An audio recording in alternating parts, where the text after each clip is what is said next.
The secret of the cursed depths. The cold creeping up the friend's legs didn't come from the night wind of Havana.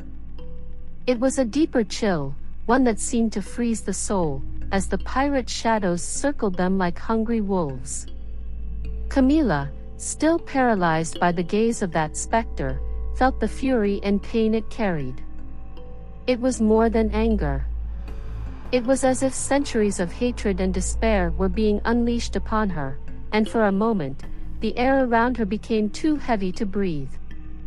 Sofia took a step back, stumbling and nearly falling, her face pale with the horror of what they were living through. "They're trapping us here," she whispered, her voice trembling. The mist pouring from the ship continued to spread, slowly swallowing the ground around them. Each step became harder, as if they were being pulled into the depths of a never-ending nightmare. Javier, still on the ship's deck, noticed something as he struggled to move. Among the shadows dancing around him, he saw pieces of twisted wood and iron, remnants of old battles. But there was something more, an old chest, almost hidden among the wreckage. He felt a strange pull toward it, as if something was calling him. His hand trembled as he opened the chest, the creak of the lid echoing in the darkness. Inside, there was only dust and a torn piece of parchment. He picked it up, and in the faint light that remained, he read the blurred words. It was a curse, written in ancient Spanish, full of symbols and words he could barely understand. But one phrase stood out, clear as day: betrayed by gold, condemned by chains. At that moment, the truth hit them like a cold blade. These pirates weren't just lost spirits. They had been betrayed. Centuries ago, they were victims of a conspiracy, killed by their own comrades over a cursed treasure. The ship that now held them captive was their eternal prison, and every 100 years, it resurfaced, searching for souls to avenge the injustice they suffered. "The gold," Camila murmured, finally understanding. They were killed over treasure, but by whom? Before she could finish the thought, the specter in front of her extended a skeletal hand, and suddenly, she was pulled into a vision. Havana's harbor disappeared around her, replaced by a scene from the past. She saw the ship, long before it was a ghost, anchored in a deserted bay.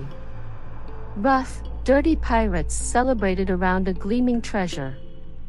But something was wrong. A smaller group, with conspiratorial glances, moved away from the party, carrying blood-stained swords. Betrayal. The men, who were supposed to share the gold, were massacred by their own. The survivors, chained and thrown into the sea, cursed those who betrayed them with their last breaths. And that curse became part of the ship, trapping their souls in a cycle of pain and revenge that would never end. When the vision faded, Camila collapsed to her knees, gasping for air. They won't stop until the debt is paid. But how could they pay for something that happened centuries ago? Javier, still holding the parchment, ran down from the ship, his footsteps echoing on the planks. "There's more to this," he shouted. "They don't just want revenge. They want the gold back. They need it to be found, and returned to the sea." Mateo, now completely panicked, looked at the spirits surrounding the group. "But where's this gold? How are we supposed to find it if it's been lost for centuries?"